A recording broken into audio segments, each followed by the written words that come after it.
Hello, American Lit 2. Welcome to the home stretch of our class. Hopefully you've been in Canvas and really looked closely over all of the final assignments. I know that you had kind of a large reading assignment a couple of weeks ago, but hopefully you tackled it and spread it out over the 2 weeks of that assignment. And you've already been starting to work on your finals assignment. I just wanted to record a short, I promise it will be short, video with some reminders and just kind of looking over those things that are coming up. So I'm going to share my screen.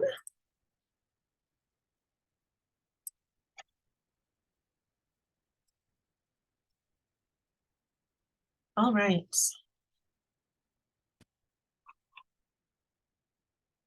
So I'm looking at this in student view. So this is what you should be seeing when you look at the course. If you ever wanted to kind of tidy things up, because like I said repeatedly at the beginning of the semester, you want to look at this class in module view. So you can either expand all of the modules or collapse all of them, depending on how you want it to look. Do remember that in this first module, there are some really great writing resources about MLA formatting, a link to the OWL site, which is a really great site to help you, especially with citation, which I know is often an issue. So please utilize these resources at the top of the page. So let's look at finals. All right, the final essay is the final exam. So I'm going to go over the two smaller assignments first and then end with the final essay. So the first is a creative assignment, a found poem. In layman's terms, this is also known as a plagiarized poem. Maybe one of the only times in your college career it will seem like someone is encouraging you to plagiarize, but it's not really that simple. It's just kind of a playful way to talk about this kind of poetic form in which a writer takes lines from other texts to create something new. So there are a lot of different ways to do this kind of professionally, but for us, what I'm asking you to do is to go over your text list. You've read a lot of stuff this semester, and I want you to construct one longer poem or two or more shorter poems using lines from any texts we've read this semester. So it could be a poem, it could be an essay, it could be a letter, it could be a play. So just kind of pull them together. The minimum is 20 lines. So that means you could write one long 20-line poem. You could write two 10-line poems. And again, that's just the minimum. You don't have to do MLA citation. What I ask you to do is to construct your poem, and then on the second page, just list the titles and authors that you worked with. Don't feel like, again, it needs to be in MLA format, but you do need to list the texts that you used. If you need to change a few words here and there, to change a pronoun, to change a verb tense, that's absolutely fine. This is a creative assignment. And I kind of encourage you to do this earlier rather than later, because it also serves to help you review what you've read this semester. So get to work, please, on your found poem. The other thing I ask you to do, which again takes a little bit of lead time, you can't just wait till the night before to do this, is a film reflection. I've given you the option of 6 films, 6 quite good, critically acclaimed films that are based on pieces of American literature from, the last 50 years or so. So you have the choice between The Last Picture Show, Blade Runner, The Color Purple, Revolutionary Road, The Great Gatsby, or If Beale Street Could Talk. I strongly encourage you to read the synopses of these to kind of help you choose. The assignment that you'll do is to watch one of the films. And of course I say or more, because if you want to watch more, that's great. The links to these films are in the library database, and you'll have access to them until May 31st. So if you see some things that interest you that you'd like to stream for free, you have the rest of the month to do so. But I put here in the assignment the title of the film, when the film was made, and what it was based on. So you can see that we have all of these are based on novels. Yeah, and I told you this would be a short video, so I'm not going to go through and talk you through all of these. but I do encourage you to do a little bit of research to see which one you might like. Don't just choose the one that looks easiest or shortest, or choose the first link. Kind of go through and think about it. Okay.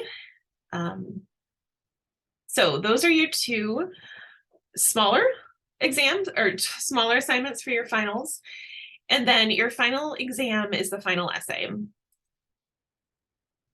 So let's look at this assignment. This assignment, I posted it as a PDF, but then it's also like in the assignment itself.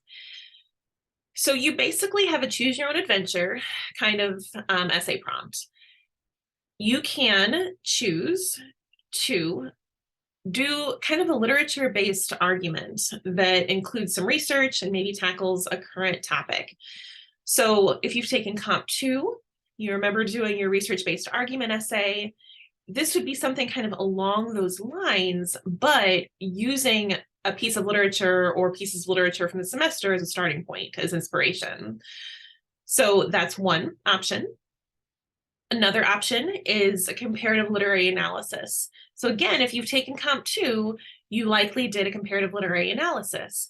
And this is what that will feel like, that you take two texts and examine common literary elements.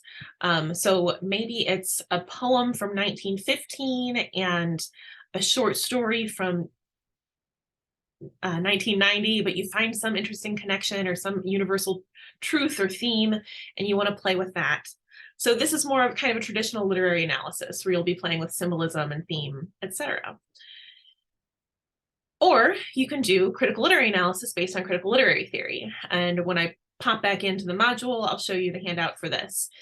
So critical literary theory is kind of a higher level English approach to literature, but I use it in most of my classes because I think it's a very accessible way to think about approaching texts through different lenses.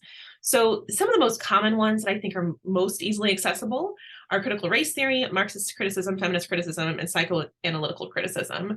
So basically looking at race, class, gender, or psychoanalysis. So if you're interested in taking one of those approaches to one or more texts that we've read this semester, that is the third option. Each of these options, you will have at least 3 sources. When I refer to primary sources, those are the pieces of literature from your textbook. Other sources or secondary sources, that might be the introductory information to an era in your textbook that the editors write. It might be one of the many articles or links that I've included in Canvas.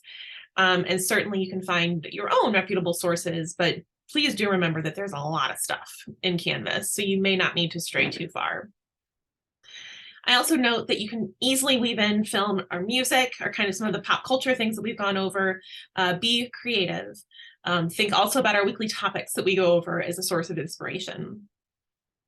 So this essay, the body of the essay should be about 3 full pages, not counting the works cited page. I do care more about quality than quantity. So an excellent 2.5-page paper is going to get a better grade than a 5-page paper that is just all summary or isn't really saying anything and has a lot of errors. So please don't obsess about page length, but to really do this kind of essay justice where you have at least 3 sources, you're going to want to probably have at least 3 pages. And this will be formatted in MLA style, and you'll have a works cited page with at least 3 sources on it. If you remember, and this should be in your Canvas message box around midterms, I sent some links to OWL, specifically how to cite a selection in an anthology, which is what our textbook is.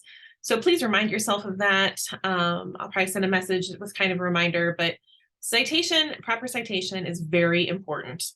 And there are so many resources to use to make sure that you're double checking and looking at how to order the items in a citation, what goes in the in-text citation. So please ask me questions if you have any, but do not, I guess just don't be lazy about citation. Just don't think like, oh, I'll just throw something in there, because that is such an unnecessary deduction of points.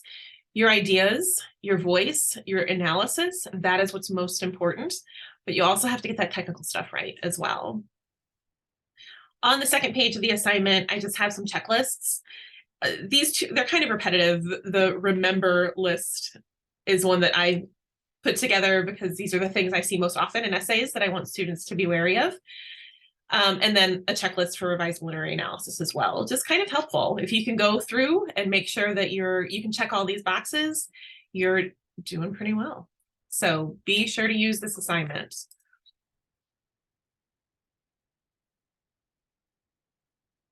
And here again is a handout for if you're interested in critical literary theory. If you're majoring in the humanities, I would encourage you to at least be familiar with some of these ideas.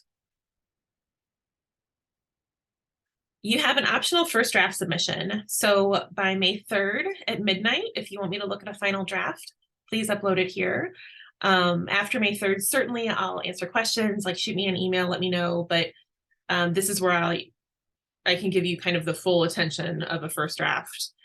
And even if it's just a first page, an introduction, a works cited page, anything you want me to look at, like I'm happy to. And then the final essay is here. All three of these assignments are due May 10th at midnight. So that's the last, well, 11:59 p.m. The last possible moment of finals week is when your stuff is due. None of this can be well done at the last minute. I am not delusional. I am someone who writes. I have been a college student. I know the temptation to wait till the last minute to do things, that sometimes you can get away with it. These aren't that kind of assignments. You'll need some lead time, whether it's to watch a film or to go through literature, to construct creatively a found poem. The final essay assignment, which requires not only a lot of critical and deep thought and analysis and writing, but also making sure you're formatting it properly. All of this takes time. So give yourself that time to make sure what you turn in on May 10th is something you're proud of. Whether, again, it's the smaller points items or the final essay, I want you to feel proud of what you do, and think of the final exam in particular as a grand finale. Like everything you've kind of learned and practiced this semester, choose something that interests you and be proud again of what you turn in. Okay. I think those are all the main points. This is, of course, longer than I wanted it to be, but hopefully some of that makes sense. Just as a kind of final public service announcement, you all got my message late last week. Avoid plagiarism. ChatGPT, AI, any kind of writing generators, that is plagiarism through and through in this course. And like I said, in any course, unless you have a course that's explicitly using AI in ways that's part of the assignment, please don't use that for any of your writing assignments. Turnitin has an AI detector, but that isn't what I've been using. So again, I don't like to share with classes like, oh, I'm finding it. I'm finding, AI produced writing. But I also want you to know that we're aware and we can tell what's a human voice and what's not, especially as things start becoming more apparent. So just as I don't want you to go to SparkNotes or Course Hero to see what other people have said about a piece of literature, I want to know what you say. Same with any sort of writing generator. The whole point of this is a class like this is for you to read critically, do your own interpretation analysis. I would always rather students say something interesting and unique and weird, even if it's slightly inaccurate. I would prefer that than you regurgitating something that someone else said online or a computer wrote for you. So keep that in mind.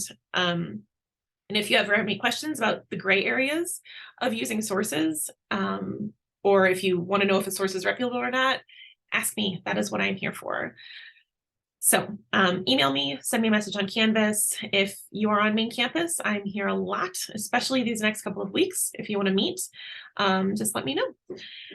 Good luck with everything, and I hope to hear from you. No question is too small. No question is stupid. Let me know if you need anything.